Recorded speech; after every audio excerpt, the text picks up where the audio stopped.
Manufacturing Day is one of my favorite days of the whole year.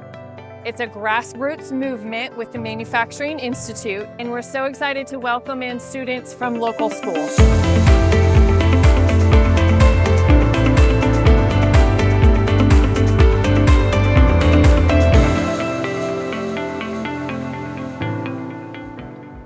Scientific cutting tools opening their doors to us has been such a pleasure and such a benefit to our students because they don't really know what opportunities are out there in real world careers. So we can be theoretical in our schools, but until they go into an actual facility and see how things work and what they need to know, it doesn't become a reality.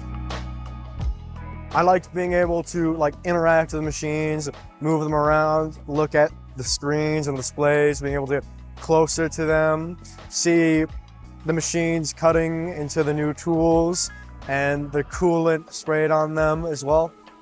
I've seen it time and time again, but it never ceases to amaze me. I love it. I love it all. This is the field I want to go into. So to have the open arms of a company that is basically the foundation of everything I want to work towards, being so open and willing to share all the information is just inspiring.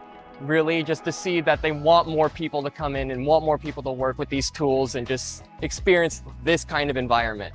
It's just really nice to know that there's like-minded people looking for the same things I am. So our commitment at Scientific to investing in the next generation of makers and doers and creators runs really deep. And I'm thrilled that we have this project in the works with SME PRIME in order to bolster our own local schools and bring back machine technology and manufacturing technology into schools, our own local school districts. So Simi Valley, stay tuned. There's some really exciting things happening.